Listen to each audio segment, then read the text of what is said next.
దేవాది దేవునికి హృదయపూర్వక వందనాలండి.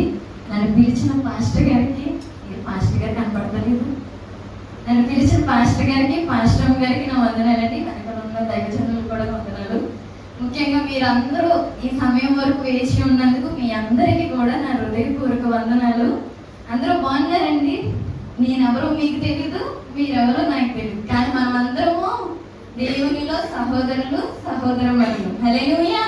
అయితే మనం అందరం వాక్యంలోకి వెళ్ళిపోదాము. యోబు గ్రంథము, బైబిల్స్ ఉన్న వాళ్ళందరూ ఖచ్చితంగా తీద్దాము.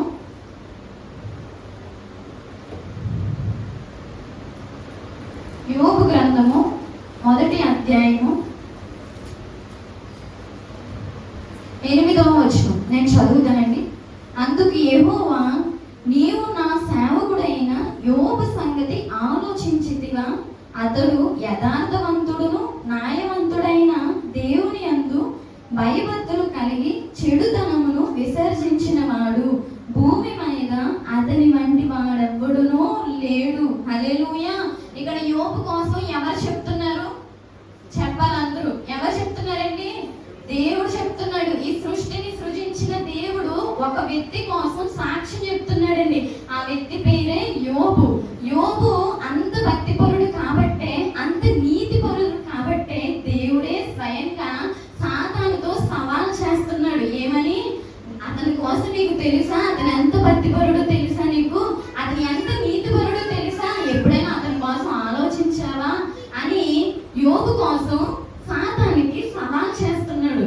అయితే సాతాను నువ్వు అన్ని ఇవ్వడం వల్ల తను బాగుగా నిన్ను స్తుతిస్తున్నాడు, నిన్ను బాగుగా భక్తి చేస్తున్నాడు, అందువల్లనే చేస్తున్నాడు, నువ్వు అతన్ని దీవించావు కాబట్టి చేస్తున్నాడు అని చెప్పాడు. అంటే ఏంటి? సాతాను ఏం చేస్తున్నాడు? దేవుణ్ణి ప్రశ్నిస్తున్నాడు. నువ్వు అలా చేయడం వల్ల ఇలా చేసాడు, లేకపోతే ఎందుకు అంత భక్తి చేస్తాడు అని ప్రశ్నిస్తున్నాడు. అయితే ఈరోజు యోబు కోసం మనం నేర్చుకుందామండి. ఎందుకంటే యోబు ఎవరి దగ్గర నుంచి సాక్ష్యం పొందుకున్నాడు?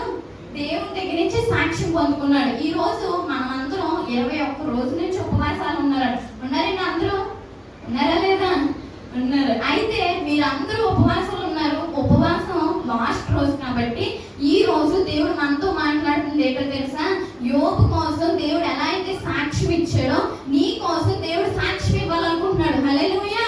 ఆ సాక్ష్యము నువ్వు ఇవ్వాలంటే నువ్వేం చేయాలి? యోబు వలె భక్తిపరుడుగా, నీతి పరురాలుగా ఉండాలి. హల్లెలూయా. అయితే యోబుకి ఏమవుతుందండి? ఫస్ట్ యోబుని దేవుడు పరీక్షించడం మొదలు పెడతాడు. ఏమనంటే దేవుడు యోబుని పరీక్షించడం మొదలు పెట్టడానికి కారణం ఏంటంటే యోబు నీతి. ఏంటండి? యోబు నీతిగా ఉండడం వల్ల యోబుకి కష్టాలు వచ్చాయి. హల్లెలూయా. ఎందుకో తెలుసా? యోబు నీతిగా ఉన్నాడని దేవుడు సాతానుతో సవాల్ చేశాడు. అతను నువ్వెంత శోధించినా పడిపోడు, తను నా బిడ్డ అని సవాల్ చేశాడండి. ఈ రోజు మన విషయానికి వస్తే, నీవు భక్తి చేసేటప్పుడు లేకపోతే మంచి ప్రార్థన చేస్తున్నప్పుడు ఇంట్లో వాళ్ళని శోధిస్తారు. అస్తమానం ప్రార్థన నేట్రా, ఇంకా నువ్వేం ఇంట్లో పని చేయవా అని నేను ఇంట్లో వాళ్ళు శోధిస్తారు, అత్తమాలు శోధిస్తారు. అత్తమాలు బైబిల్ పట్టుకునే భక్తి చేసుకుంటూ కూర్చుంటావా? ఇంట్లో పని చక్క పెట్టవా అని అంటారా లేదండి? మనల్ని మన ఇంట్లో వాళ్ళని వెనక్కి లాగేస్తారు భక్తి చేసేటప్పుడు. ఎందువల్ల వచ్చింది? నీ నీతి వల్ల నీకు శ్రమ కలుగుతుంది. యోబుకి కూడా కష్టం వచ్చింది, కానీ ఆ కష్టంలో వెనక్కి వెళ్ళిపోలేదండి. హల్లెలూయా. మనము కూడా మనం భక్తి చేసేటప్పుడు, ప్రార్థన ఎక్కువ చేసేటప్పుడు, లేకపోతే ఉపవాసాలు ఉండేటప్పుడు ఇలా చాలా రకాలమైన శోధనలు వస్తాయి. మనం ఎక్కువ ఉపవాసాలు ఉన్నప్పుడే మన చుట్టూ ఉన్న వాళ్ళు బిర్యానీ వండుకోవడము, లేకపోతే మన ఇంటికి వచ్చే వాళ్ళు బిర్యానీ తేడం, ఇలాంటివి చేస్తారు మనల్ని శోధించడానికి. ఎందుకు? మనల్ని భక్తి నుంచి వెనక్కి లాగడానికి. మన సాతాను ఏం చేస్తాడంటే శోధనలో పడేయడానికి, మనల్ని భక్తి నుంచి వెనక్కి లాగడానికి చేస్తాడు. నువ్వు సవాల్ అన్నమాట. దేవుడికి అక్కడ ఏం చేస్తాడు? అతను నువ్వు శోధించినా పడిపోడు, నా కోసం ఉపవాసం ఉన్నాడు. అతను నువ్వు శోధించినా పడిపోడు, నా కోసం నాతో మాట్లాడడానికి, ప్రతి పనిని ముగించుకుని నాతో మాట్లాడడానికి సిద్ధపడ్డాడు. నువ్వు ఎంత శోధించినా పడిపోడు అని దేవుడు నీ కోసం సవాల్ విసురుతున్నాడు. అప్పుడు నువ్వేం చేయాలి? నువ్వేం చేస్తావంటే వెంటనే వాళ్ళు ఎవరైనా వచ్చారంటే రెండో రండి కూర్చొని మాట్లాడదాం అని ప్రార్థన ఆపేసి వాళ్ళతో మాట్లాడదాం. రండి మాట్లాడుకుందామని స్నేహితులు ఎవరైనా వస్తే దేవుడిని వాక్యం పక్కన పెట్టేసి నువ్వేం చేస్తావంటే నీతిని పక్కన పెట్టేసి పాపంలో పడిపోతావు. ఈ రోజు నువ్వు అలా ఉన్నావా?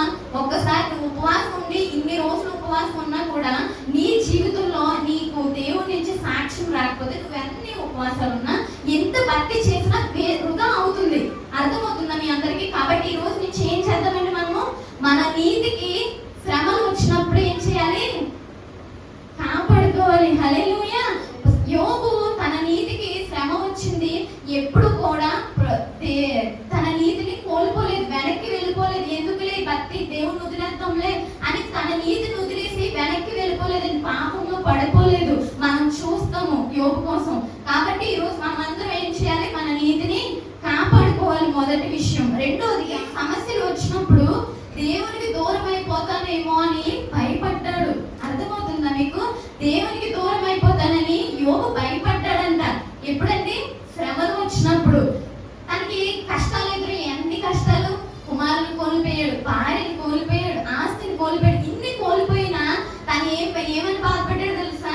అవన్నీ కోల్పోయి నాకు తిరిగి వస్తాయా లేదో అని బాధపడలేదండి. ఏమని బాధపడ్డాడంటే, నేను ఈ శ్రమలో దేవుడికి దూరం అయిపోతానేమో, దేవుడికి దూరం అయిపోయి దేవుడు దూషించేస్తానేమో అని బాధపడుతున్నాడు, భయపడుతున్నాడు. ఈ రోజు మనకి ఆ భయం ఉందా? ఒకసారి పరిశీలించుకుందామా? ఎందుకంటే భక్తిలో భయం లేకపోతే మనం భక్తి చేయలేమండి. యోబుకి ఆ భయం ఉంది కాబట్టి తన చివరి దశ వరకు తన భక్తిని కాపాడుకోగలిగాడు. హల్లెలూయా. ఈ రోజు మనం అందరం కూడా మన భక్తిలో భయం కలిగి ఉన్నామా? ఒకసారి పరిశీలించుకుందాం. ఎందుకంటే నువ్వు పాపం చెయ్యాలంటే ఏమనిపించాలి తెలుసా? అయ్యో, ప్రభు పైన చూస్తున్నాడు కదా, నా పక్కనే ఉండి నాలో ఉండి చూస్తున్నాడు, ఈ పాపం చేస్తే దేవునికి ఇష్టం ఉండదు కదా అని మనం ఏం చేయాలండి? భయపడాలి. హల్లెలూయా. ఆ భయం లేకపోతే ఎందుకు భక్తి చేయలేము? భక్తి చేయలేము కదా. భయం ఉంటే అమ్మో దేవుడు చూస్తాడు, అయ్యి బాబోయ్ దేవుడికి బాధ పెట్టేస్తాను నేను ఈ పాపం చేసి అని భయం వస్తుంది. ఆ భయం ఉంటేనే ఖచ్చితంగా మనము భక్తి కొనసాగించగలం. యోబు అలాగే భయపడ్డాడు. తను దేవుని ముఖకాంతికి దూరం అయిపోతానేమో అని భయపడ్డాడు. భయంతోనే తన భక్తిని కొనసాగించాడు. హల్లెలూయా. అలాగే మూడో విషయానికి మనం వెళ్దామండి. యోబు అబ్రహాము పుట్టిన తర్వాత కొన్నాళ్ళకి యోబు అనేది పుట్టాడు. ఈ గ్రంథం అనేది బైబిల్ అంతా పూర్తయిన, అంటే చరిత్ర అంతా పూర్తయిన తర్వాత లాస్ట్ లో రాశారు. కానీ అంతకు ముందే యోబు అబ్రహాము తర్వాత పుట్టాడని చరిత్ర ఆధారంగా మనం చూడగలుగుతాం. అయితే నేనేం చెప్పాలనుకుంటున్నానంటే, యోబుకి అన్ని శ్రమలు వచ్చాయి కదా. ఎన్ని శ్రమలండి? ఒకటా రెండా? ఒక పిల్లడా, ఇద్దరు పిల్లడా? మొత్తం ఉన్న ఫ్యామిలీ అంతా కోల్పోయాడు. భార్యని కోల్పోయాడు, పిల్లలకు కోల్పోయాడు, ఆస్తిని కోల్పోయాడు, ఉన్నదంతా. ముఖ్యంగా తన ఆరోగ్యాన్ని కూడా కోల్పోయాడండి. అయితే అంత కోల్పోయినా కూడా తనకు ఇప్పుడు అవసరమైనది ఏంటండి? చెప్పాలందరూ అవసరం. ఇప్పుడు మనం ఏమైనా బాధలో ఉన్నామో, బాధలో ఉన్నప్పుడు మనకి ఏం అవసరం అవుతాయి? ఆదరించే మాటలు. ఎవరైనా ధైర్యం చెప్తే బాగుంది ఈ సమయంలో, ఎవరైనా కూర్చుని కొంతసేపు నన్ను ఓదార్స్తే బాగుండు అనుకుంటామా లేదా? మీకు బాధ వచ్చినప్పుడు అనుకున్నారా ఎప్పుడైనా అలాగా? అనుకుంటాం ఖచ్చితంగా. ఎందుకంటే మన సాటి మనసులు కాబట్టి మనతో ఉండి ఎవరైనా నన్ను ధైర్యపరిస్తే బాగుండు అని అనుకుంటాం. కానీ యోబుకు ఆ స్థితిలో ఎవ్వరూ లేరని, ధైర్యపరిచే వాళ్ళు ఎవ్వరూ ఆ సమయంలో లేరు. ముఖ్యంగా తన స్నేహితులు ముగ్గురు తన దగ్గరకు వచ్చి మాట్లాడారు, కానీ ముగ్గురులో ఒకరు కూడా తనని ఆదరించినట్టు కానీ తనని బలపరిచే విధంగా కానీ ఎవ్వరూ మాట్లాడలేదు. ఎందుకు తెలుసా? తను ఏదో తప్పు చేశాడు, తప్పు చేయడం వల్లనే పాపము ఆ శిక్ష అనేది దేవుడు రప్పించాడు అని వాళ్ళు హెచ్చరిస్తున్నారు, ఏదేదో చెప్పేస్తున్నారు. వాళ్ళకి తోచిన మాటలన్నీ చెప్పేస్తున్నారు, కానీ తనకి ఆ మాటలు అనేవి ఉపయోగపడటం లేదండి. ఈ రోజు మన విషయానికి వద్దాము. మనకి చాలా శ్రమలు, సమస్యలు ఎదురవుతాయి మన జీవితానికి. ఎన్నో కష్టాలు. ఇప్పుడు లైఫ్ అంటేనే ఏంటండి? సుఖ దుఃఖాలు ఏంటంటారు? చక్రాల వంటివి అంటే కదా. జీవితానికి చక్రాల వంటివి సుఖ దుఃఖాలు అని అంటారు. అయితే ఒకరోజు సంతోషంగా ఉంటాం, మరుసటి రోజు ఏదో ఒక సిచ్యువేషన్ వల్ల, అంటే ఏదో ఒక సమస్య ద్వారా బాధపడుతూ ఉంటాము. అలాంటి టైంలో నిన్ను ఆదరించడానికి, నిన్ను బలపరచడానికి దేవుడు మనకి ఏం అనుగ్రహించాడు? దేవుని గ్రంథాన్ని అనుగ్రహించాడు. హల్లెలూయా. ఇందులో ఎన్ని మాటలు ఉన్నాయండి? దేవుని వాగ్దానాలు ఉన్నాయి. నువ్వు ఏమైనా అనాథగా, అంటే నేను ఒంటరిగా అయిపోయి నన్ను అందరూ వదిలేశారు అని అనుకునేటప్పుడు నిన్ను ఏమని మాట్లాడతాడండి దేవుడు? నువ్వు విడువను, ఎడబాయను, నువ్వు అనాథలు కావు అని నీతో మాట్లాడతాడు. ఎవరి? దేవుని వాక్యం నీతో మాట్లాడుతుంది. కానీ యోబుకి ఆ సమయంలో వాక్యం లేదండి, దేవుని మాటలు లేవు, ఆదరించే మాటలు లేవు. ఆ టైంలో దేవుని మాట కానీ, పిలుపు కానీ, దర్శనం కానీ అంతగా ఏమీ లేవు ఆ టైంలో.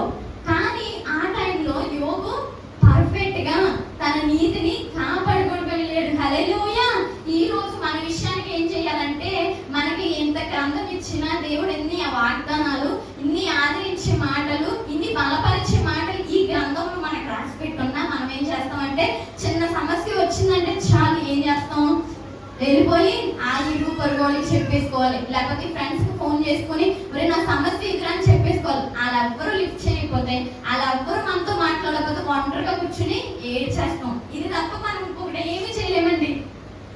నీతో మాట్లాడడానికి దేవుడు గ్రంథాన్ని రాసించాడు. ఆయన మాటలు స్పష్టంగా నిన్ను ఆదరించడానికి, నిన్ను బలపరచడానికి వాక్యం ఉంది. అయినా కూడా నువ్వు పడిపోతున్నావు అంటే ఒక్కసారి సిగ్గుపడాలి మనం. ఎందుకో తెలుసా, యోబుకి అలాంటి మాటలు ఏమీ లేవు, అయినా కూడా తను నిలబడ్డాడు. మనము నిలబడలేకపోతున్నాం. ఈ రోజు గమనించుకుందామా, మనం అందరం ఏం చేయాలి? ఆదరించే మాటలు మనకున్నాయి, మనల్ని బలపరిచే మాటలు దేవుడు గ్రంథంలో రాశాడు. వాటి ద్వారా మనం బలపడాలి తప్ప కానీ సమస్య వచ్చిందని ఏదో ఆపద సంపాదించిందని మనం ఏం చేయాలి, వెనక్కి వెళ్ళిపోకూడదండి, లోకంలో కలిసిపోకూడదండి. అర్థమవుతుంది మీ అందరికీ? కాబట్టి జాగ్రత్త పడదాం. ఈసారి నుండైనా దేవుని గ్రంథంలో ఉన్న మాటలు, వాగ్దానాలు, ఆదరించే మాటలు మన కోసమే అని నీకేది వచ్చినా కూడా గ్రంథం తీసి చదువు, దేవుని వాక్యం తీసి చదువు. అందులో ఏదో కోణంలో నీతో మాట్లాడడానికి ఆయన సిద్ధంగా ఉన్నాడు. హల్లెలూయా. మరొక విషయానికి వెళ్ళిపోతామండి. మనం ఎవరి కోసం చెప్పుకుంటున్నాం ఒకసారి చెప్తారా? హల్లెలూయా. యోబు కోసం చెప్పుకున్నాం, అందరూ బాగానే ఉన్నాం. నెక్స్ట్ విషయానికి వెళ్ళిపోదాం. యోబుకి 3 స్నేహితులు వచ్చి మాట్లాడతారు కదా. యోబు దగ్గరికి 3 స్నేహితులు వచ్చి మాట్లాడతారు. ఎందుకు? తన సమస్యలో ఉన్నాడని 3 స్నేహితులు వచ్చి తనని బలపరుతూ, తనకి ఏవో ఆదరించే మాటలు చెప్పేద్దాం అన్నట్టు వస్తారు. కానీ వాళ్ళు వచ్చి ఏం చేస్తారు తెలుసా? పుట్టు మీద కారం చల్లినట్టు, తెలిసిన మాట, పుట్టు మీద కారం చల్లినట్టు అంటారు. అలాగే వాళ్ళు ఏం చేసేవారంటే వచ్చి సమస్యను ఇంకా పెంచేవారు అనమాట.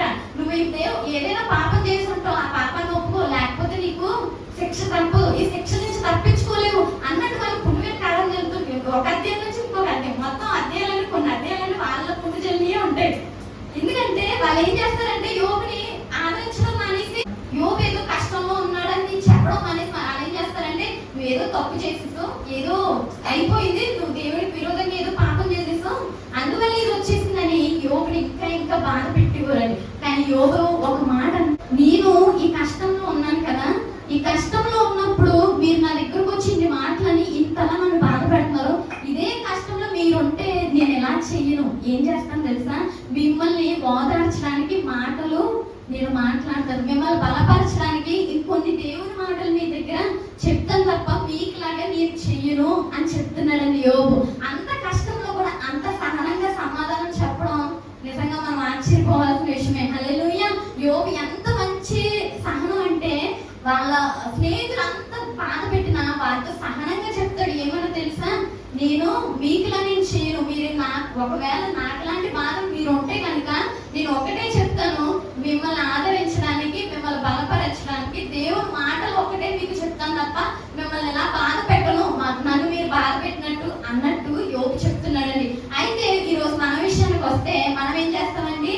మనల్ని ఎవరైనా బాధ పెట్టారనుకో వెంటనే ఏం చేస్తామంటే ప్రతీకారం తీర్చేసుకోవాలి. వాళ్ళని ఏదో ఒక విధంగా వాళ్ళని ఏదో ఒక మాట అనేయాలి. అది ఎటకారంగానే అనేయాలి, లేకపోతే సీరియస్ గా అయినా గొడవ పెట్టేయాలి వాళ్ళని. అంటే వాళ్ళు నన్ను ఏదో అనేసారు, వాళ్ళు నన్ను బాధ పెట్టేశారు అని మనం వెంటనే ప్రతీకారం తీర్చేసుకుంటారు. అది అత్త అయినా, ఒక మావి గారైనా, లేకపోతే ఇంట్లో భార్య అయినా, భర్త అయినా, ఎవరైనా సరే నిన్ను ఎవరైనా ఏదైనా మాట అంటున్నారన్నా, ఏదైనా మాట అని నిన్ను బాధ పెడుతున్నారో ఏమనుకోవాలి తెలుసా? వాళ్ళు నన్ను అన్నట్టుగా నేను వాళ్ళని అనకూడదు, వాళ్ళకి ఆ విధంగా నేను బాధ పెట్టకూడదు అన్న ఆలోచన మనకి ఎందుకు రాదండి? యోబుకు వచ్చినట్టుగా చెప్పాలి. ఎందుకో తెలుసా? మనం అంత నీతిగా లేము కాబట్టి. హల్లెలూయా. ఎందుకు మనం సిగ్గుపడదాం ఈ రోజు? ఎందుకంటే యోబు మంచి జీవితం జీవించి ఈ లోకాన్ని విడిచి వెళ్ళాడండి.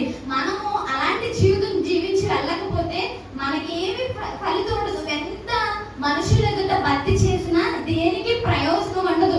ఈ రోజు నుంచి మనం ఏం చేయాలంటే, నిన్ను ఎవరైనా బాధ పెడుతున్నారా, ఏదైనా విషయం కోసం బాధపడుతున్నారా, నువ్వు ఉద్యోగం చేసే దగ్గర కానీ, ఇంట్లో పనుల దగ్గర కానీ, ఇంట్లో యజమానులు కానీ, ఎవరైనా సరే నిన్ను ఏదైనా మాట అందరూ ఉందని, లేకపోతే ఒంటరిగానే నిన్ను అని బాధ పెడుతున్నారా, వాళ్ళకి వస్తే తెలుస్తుందిలే అన్న మాట నువ్వు ఎప్పుడు అనుకోక, వాళ్ళకి ఏదైనా సమస్య వచ్చినప్పుడు నువ్వేం చేయాలో తెలుసా? దేవుని మాటలు, ఆదరించే మాటలు నీ నోట రావాలి. హల్లెలూయా. వారు బాధ పెట్టే మాటలు వారి నోటి వచ్చాయని నీవు అదే ప్రతీకారం నువ్వు తీర్చుకోకూడదు. అర్థమవుతుందా అందరికి? ఖచ్చితంగా ఇది నేర్చుకోవాలి. హల్లెలూయా. ఎందుకో తెలుసా? మన దేవుడు ఏం నేర్పించడానికి వచ్చాడండి ఈ లోకానికి? చెప్పాలందరూ ఏం నేర్పించడానికి? ప్రేమను నేర్పించడానికి. ఈ లోకంలో అదే కదా కొరువైపోయింది. ప్రేమ ఒకటే కొరువైపోయింది. ఎందుకంటే భార్య భర్తలు ఇద్దరు ఉంటారు, వారిద్దరు వచ్చిన ప్రేమలు. అత్త మామలు ఉంటారు, వారిద్దరు వచ్చిన ప్రేమలు. ఏదో సాయంత్రం కలిసిమెలిసి వెళ్ళిపోతాంలే అనుకుంటాం, కానీ చిన్న గొడవ వస్తే చాలు వాళ్ళిద్దరికి పడదు, కుటుంబంలో పడదు. ఎందువల్ల? ప్రేమ లేదు కాబట్టి. ఈ రోజు నువ్వు ఆ ప్రేమని ఇతరులకు పంచవాళ్ళకు ఏమవుతుంది? నీ ద్వారా దేవుడు మంచి సాక్ష్యాన్ని ఇవ్వబోతాడు. హల్లెలూయా. మరొక విషయానికి వెళ్ళిపోతాం. అయితే యోబుకి ఎన్ని శ్రమలు? చాలా శ్రమలు వచ్చాయి. అలాంటి శ్రమలు మనం వస్తే వాటికి బైబుల్ అన్ని పక్కన పెట్టేసి దేవుడు వద్దు ఏమొద్దని వెళ్ళిపోతూ ఉంటాం. కానీ యోబు ఆ మాత్రం చేయలేదని. ఏం చేశాడో తెలుసా? అన్ని శ్రమలు వచ్చినా, ఎన్ని ఇబ్బందులు తనకు వచ్చినా, చర్మం మీద చిన్న చిన్న కురుపులు, అది ఏంటంటే పుండ్ల కింద అయిపోయి సీమ్ కారిపోయి చాలా విపరీతమైన బాధ పెట్టినా కూడా ఎప్పుడు యోబు గ్రంథం మీరు చదివితే మీకు తెలుస్తుంది, ఎప్పుడు కూడా దేవుడు దూషించలేదండి. ఎప్పుడు కూడా దేవుడు నాకు ఎందుకు ఈ బాధ పెట్టాడు, దేవుడు నన్ను వదిలేస్తే బాగుంది కదా, నన్ను ఎందుకు ఇంత అలాగే చేశాడు అని ఎప్పుడు అనలేదండి. హల్లెలూయా. యోబు దగ్గర నుంచి ఈ యొక్క మంచి విషయం మనం ఈరోజు నేర్చుకోవాలండి. ఎందుకో తెలుసా? చిన్న కష్టం వస్తే చాలు మనం ఏం చేస్తాం?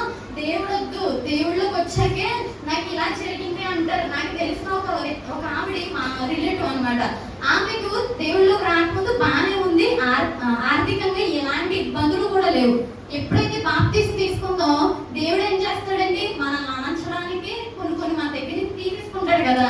అది ఆవిడ అర్థం చేసుకోలేక ఆవిడ దగ్గర నుంచి కొన్ని పోతుంటే ఆవిడ అనుకుంది దేవుళ్ళకి వచ్చాను కదా, అందుకే నా దగ్గర నుంచి అన్ని పోతున్నాయి, ఈ దేవుడు మంచోడు కాదు, ఈ దేవుడు మంచోడు కాదు, నాకు ఏ మంచి చేయలేదని వెనక్కి పడిపోయి ఇప్పటికీ కూడా విగ్రహారాధన చేయదు, అలానే చర్చికి రాదు, అలా ఉండిపోయిందండి. ఎందువల్ల తెలుసా? ఆమెకు అర్థం కాలేదు దేవుడు ఆమెపై చూపిన ప్రేమ. ఈ లోకంలో ఉన్న ఎంత ఆస్తి అయినా నిన్ను పరలోకం తీసుకెళ్తుందా అండి? తీసుకెళ్ళలేదు. నిన్ను నరకం నుంచి తప్పించగలదా అండి? తప్పించలేదు. ఒక్కటి మాత్రమే తప్పిస్తుంది, అది దేవుని వాక్యము. హల్లెలూయా. దేవుడు నీపై చూపించే ప్రేమ ఏంటో తెలుసా? నిన్ను కష్టంలో ముంచేయాలి, నీకు శ్రమలు పెట్టి, నీకు తెలియని ఇంట్లో నిన్ను పాడేసి, తెలియని ఉద్యోగంలో నేను పాడేసి, నిన్ను బాధ పెట్టేయాలని అని అనుకోవట్లేదండి. నిన్ను ఒక మంచి స్థాయిలో నిలబెట్టాలి. కానీ నీకు వచ్చే ముందు శ్రమల్లో నువ్వేం చేయాలి? నిలబడాలి. హల్లెలూయా. యోబు నిలబడ్డాడు, ఆ పరీక్షలో నిలబడ్డాడు. ఎప్పుడు దేవుణ్ణి దూషించలేదు. తన జీవితంలో గొప్ప సాక్ష్యం తను పొందుకున్నాడు. ఎలా అంటే తెలుసా? తనకు అప్పుడు దాకా ఒక స్థాయి ఆస్తే ఉంది, దాని తర్వాత ఆ పరీక్ష అయిపోయిన తర్వాత రెండంతల ఆశీర్వాదం తను పొందుకున్నాడు. హల్లెలూయా. ఈ రోజు నుంచి మనం అందరూ ఇది మాత్రం నేర్చుకోవాలి. నీకు ఎన్ని శ్రమలు వచ్చినా, ఎన్ని ఇబ్బందులు వచ్చినా, నువ్వు ఎన్ని ఉపవాసాలు ఉన్నా అవి పోవట్లేదు అనుకో, ఏం చేయాలో తెలుసా? ప్రభుని దూషించి, ప్రభుని బాధ పెట్టేసి వెనక్కి వెళ్ళిపోవాలి. అవునా? వెళ్ళిపోవాలా? వెళ్ళకూడదు. హల్లెలూయా. నిజంగా మనం కూడా వెళ్ళకుండా ఏం చేయాలండి? దేవుణ్ణి పట్టుకుని ఉండాలి. హల్లెలూయా. ఈ రోజు నుంచి మనం అందరూ అది చేద్దాము, ఖచ్చితంగా మన భక్తికి ప్రతిఫలం ఆయన ఇస్తాడు. హల్లెలూయా. మరొక విషయానికి వెళ్ళిపోదామండి. యోబుకి మనకి తెలుసు కదండి, చనిపోయిన తర్వాత తిరిగి లేగుస్తాము, మనకి మరొక జన్మ ఉంది, మరొక జీవితం ఉంటది. ఉంటే నరకానికి వెళ్తాం, లేకపోతే దేవుడితో జీవిస్తాం. ఇది అందరికీ తెలుసు. కానీ యోబుకి ఆ స్థితిలో ఆ విషయం తెలియదండి. మనం చూస్తే 14వ అధ్యాయం 13వ తను చెప్తాడు, మరొక బ్రతుకు ఉందా, చనిపోయిన తర్వాత మరలా బ్రతుకుతానా అని తన ఆలోచన చేసుకుంటాడు. అయితే అదే యోబు గ్రంథంలో 19వ అధ్యాయంలో 25వ అంటాడు, నేను మరలా బ్రతుకుతాను, చిరిగిపోయి నా శరీరం ఉన్న నా దేవుడు మరలా కొత్త శరీరం ఇచ్చి నన్ను తిరిగి బ్రతికిస్తాడు. అంటే 14వ అధ్యాయంలో చెప్పిన యోబే మళ్ళీ ఈ మాట ఎందుకు చెప్తున్నాడు అని మనకు సందేహం రావచ్చు. నేను ఒక మాట చెప్తానండి. యోబుకి 14వ అధ్యాయంలో దేవుడు ఏం చేయబోతాడు, దేవుడు ఏం చేస్తాడు, దేవుడు తర్వాత అంటే జీవితం అయిపోయిన తర్వాత నరకమో పరలోకమో తర్వాత ఏదైనా లైఫ్ ఉందో తనకి తెలియదు అనుకున్నాడు. కానీ వెళ్ళే కొద్ది దేవుని ఆత్మ తనకి బయలుపరిచింది మరొక జీవితం ఉందని. హల్లెలూయా. ఈ రోజు తనకి మరొక జీవితం ఉందని తెలియకపోయినా కూడా దేవునిలో నిలకడగా జీవించాడు. ఈ రోజు మనందరికీ తెలుసు అంటున్నారు, పునరుద్ధానం ఉందని, మరలా లెగిస్తే నరకానికైనా వెళ్తాము, మంచిగా జీవించకపోతే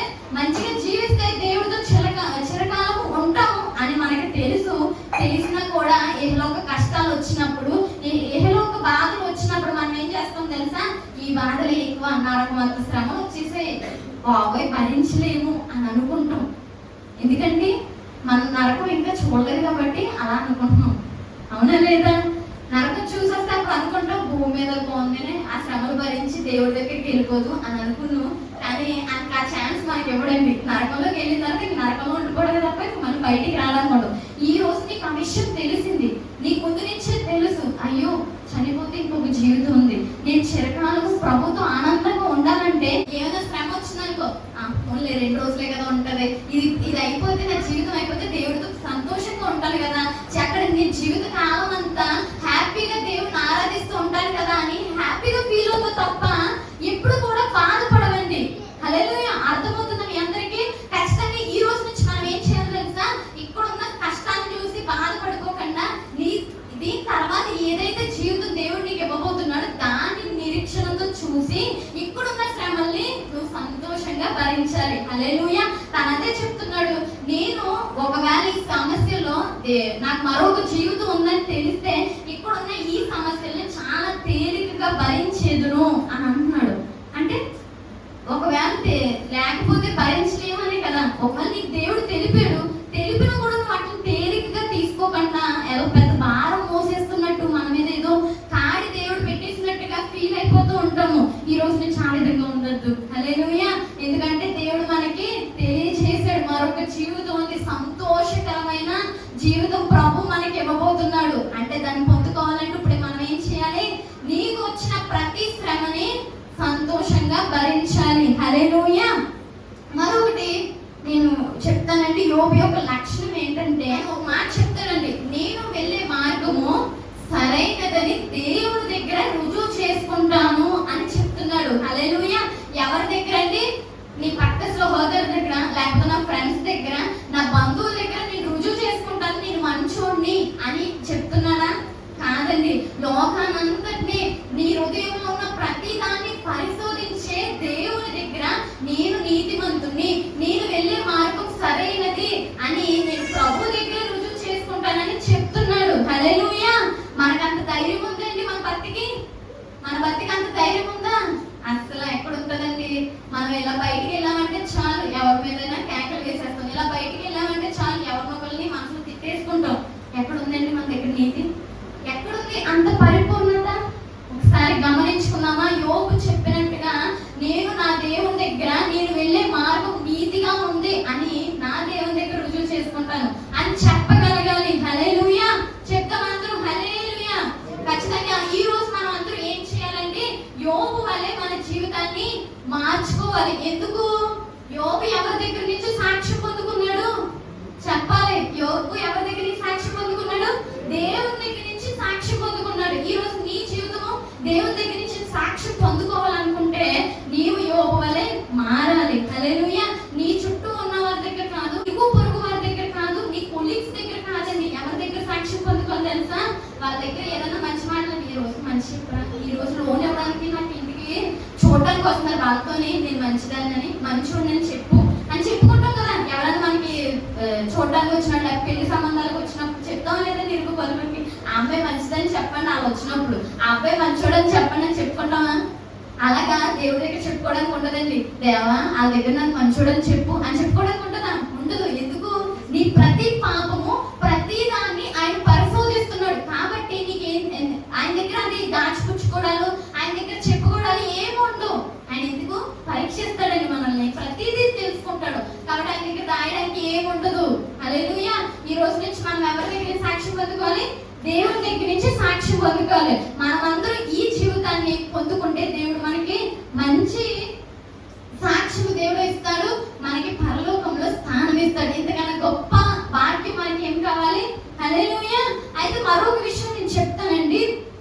యోబు స్నేహితులు ఉన్నారు కదా, అయితే యోబు స్నేహితులు యోబు దగ్గరికి వచ్చి కొన్ని చేస్తారు, అవి మనం చేయకూడదు. మనం ఇతరులు ఎవరైనా అలా ఉంటే, ఆ సిచ్యువేషన్ లో ఉంటే మనం ఆ విధంగా చేయకుండా ఉండడానికి నేను 3 లక్షణాలు చెప్తానండి. వాటిని ఒకసారి మనం పరిశీలించుకొని మన జీవితంలో లేకుండా చూసుకుందాము. అయితే యోబు స్నేహితులు యోబుని బాధ కలిగిందని తెలుసు. వాళ్ళు ఏం చేస్తారంటే యోబు దగ్గరికి వచ్చి 7 రోజులు సంతాపం పొందుతారండి. ఎన్ని రోజులండి?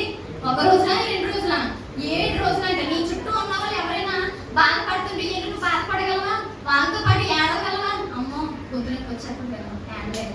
అమ్మో ఎక్కువసేపు మాట్లాడితే వాళ్ళు ఏదో ప్రణిసుకుంటారు, ఎందుకు మనకు అనవసరం అని అనుకుంటామో లేదా? కానీ ఈ స్నేహితులు అలా అనుకోలేదండి. వీళ్ళు ఏం చేస్తారో తెలుసా? 7 రోజులు యోబు బాధను చూసి సంతాపం నొందారంట. ఎందుకు తెలుసా? అలా ఉండేవాడు, ఇంత ఆస్తిపరుడు, ఇంత హోదాలో ఉన్న వ్యక్తి ఇప్పుడు ఈ స్థితిలో అయిపోయాడా అని చాలా బాధపడ్డారు. ఈ రోజు నువ్వేం చేయాలో తెలుసా? నీ చుట్టూ ఉన్న వాళ్ళు ఏదైనా సమస్యతో బాధపడుతున్నారా, ఏదైనా వ్యక్తిని కోల్పోయి బాధపడుతున్నారా, వాళ్ళ దగ్గరికి వెళ్ళి ఆదరించే మాటలు చెప్పండి. వాళ్ళ దగ్గరికి వెళ్ళి నువ్వు కూడా వారితో పాటు వారి బాధలు పంచుకోండి. హల్లెలూయా. ఇది దేవుడు మనకు నేర్పిస్తున్న లక్షణం అండి. ఎందుకో తెలుసా? మనము దేవుని దగ్గర సాక్ష్యం పొందుకోవాలి. ఈ రోజు నుంచి ఈ మంచి సాక్ష్యం అలా చెప్తారు. నువ్వు నీ ఎదురు చెప్పకపోయినా వాళ్ళ చుట్టూ ఉన్న వాళ్ళతో చెప్తారు. ఏమని తెలుసా? ఆమె మంచి భక్తి పరురాలు, నేను ఏదైనా బాధలో ఉంటే వచ్చి నా దగ్గర కూర్చొని మాట్లాడుతుంది. నేను సంతోషంగా ఉన్నప్పుడు కాదు, నేను బాధలో వచ్చి నాకు మంచి మాటలు చెప్పి నన్ను ధైర్యపరుస్తుందని నీ కోసం దేవుడు మంచి సాక్ష్యం ఇస్తాడు. హల్లెలూయా. కాబట్టి ఈ రోజు నుంచి మనం ఏం చేయాలి? ఎవరైనా బాధలో ఉంటే, ఎవరైనా ఇబ్బందులు ఉంటే, ఎవరైనా సమస్యలు ఉంటే మనం ఏం చేయాలండి? వారి దగ్గరికి వెళ్ళి వారి బాధని మనం పంచుకోవాలి. వీలైతే వారికి ఎంతో కొంత ఇచ్చి సహాయపడాలి. హల్లెలూయా. ఇది మనమందరం నేర్చుకోవాలి. నీకున్న దాంట్లో ఇవ్వడమే దేవుడు నేర్పించాడు. నీకు ఒకవేళ నీ తోటి వారు చాలా ఇబ్బందులు ఉన్నారు, నీ కొంతే ఉంది, ఆ కొంతలోనే ఇవి ప్రభువు నీకు అత్యంతగా ఇస్తాడు. హల్లెలూయా. ఎందుకంటే బైబిల్లో ఒక స్త్రీ ఉంటుంది, ఇంత పేదరాలు. ఆమెకి 2 కాసులు ఉంటే 2 కాసులు కూడా దేవునికి ఇచ్చేస్తుందండి. ఆమెకి ఇంకా అప్పుడు ఏముంటాయి? ఏమి ఉండవు. అవునా కదండి? దేవునికి అన్ని ఇచ్చేస్తే ఇంక తనకి ఏముంటాయి? 2 ఉండేదో తన దగ్గర 2 ఉన్నాయి, 2 దేవునికి ఇచ్చేసింది, ఇంకేమీ లేవు. ఇప్పుడు ఎవరి మీద ఆధారపడదు? దేవుని మీద మాత్రమే ఆధారపడదు. అంటే నువ్వు ఎవరికైనా ఇస్తే ప్రభు ఖచ్చితంగా నీకు మంచి ఆశీర్వాదాన్ని ఇస్తాడు. హల్లెలూయా. యోబు స్నేహితులు మరొక విషయం చేస్తారండి. ఏంటో తెలుసా? యోబు సమస్యను బట్టి వాళ్ళు ఏమనుకున్నారు? ఏదో పాపం చేశాడు, అందువలనే వీరికి సమస్య వచ్చిందని తన పై రూపాన్ని చూసి దాన్ని అంచనా వేసి పాపం చేయడం వల్ల అతనికి శిక్ష వచ్చిందని అతనికి ఎన్నో మాటలు చెప్తారు. కానీ అతనికి వచ్చింది పాపం వల్ల వచ్చిందా శిక్ష? చెప్పాలి. పాపం వల్ల వచ్చిందండి. ఏదో వ్యభిచారం చేశాడు, మోహం లేకపోతే దొంగతనం చేశాడు, ఇందువల్లే దేవుడు శిక్షించేశాడు అంత గట్టిగా అని చెప్పగలమా? కాదండి. తను మంచి భక్తిపరుడుగా ఉన్నాడు కాబట్టి దేవుడు అంత కీడు తన మీద తీసుకొచ్చాడు. ఎంతో తెలుసా? తన నీతిని పరీక్షించడానికి. హల్లెలూయా. అయితే ఆ విషయము తన స్నేహితులకు అర్థం కాలేదండి. స్నేహితులు ఏం చేస్తారు తెలుసా? పాపం చేయడం వల్ల వచ్చిందని చాలా మాటలు అనేస్తారు. ఈ రోజు నీ విషయానికి వద్దాం, మన విషయానికి వద్దాం. ఏం చేయాలో తెలుసా? నీ చుట్టూ ఉన్నవారు అప్పుడు దాకా బాగుంటే ఒకేసారి పడిపోయారు అనుకుందాం, ఆర్థికంగా పడిపోయారు అనుకుందాం, ఉద్యోగం లేకుండా స్థిరత్వం జీవితంలో స్థిరం లేకుండా ఇంకా ఉండిపోయారు అనుకుందాం. వారిని చూసి నువ్వు ఏమనుకుంటారు తెలుసా? ఏం లేదు, పెద్ద తప్పే చేశారు, కంపెనీలో ఏదో లాసే పెట్టేశారు, లేకపోతే భర్తకు తెలియని భార్య ఏదో తప్పు చేసేసింది, భర్తకు తెలియని భార్య ఏదో తప్పు చేసేసిందని అందువల్ల వీళ్ళకి ఇంత పాపం ఏదో వచ్చింది, ఇంత శిక్ష వాళ్ళ మీదకి వచ్చిందని మనం ఏం చేస్తామండి? వాళ్ళ పై రూపాన్ని చూసి అంచనా వేసేసి ఇరుగు పొరుగు వాళ్ళందరికీ చెప్పేస్తాం, గో అతను నీ తప్పు చేశాడంట, లేకపోతే నీ ఉద్యోగంలో ఎవరైనా తప్పు చేస్తే గో అతను నీ తప్పు చేశాడంట, అందువల్ల అతనికి ఉద్యోగం పోయింది అని చెప్పేస్తామండి.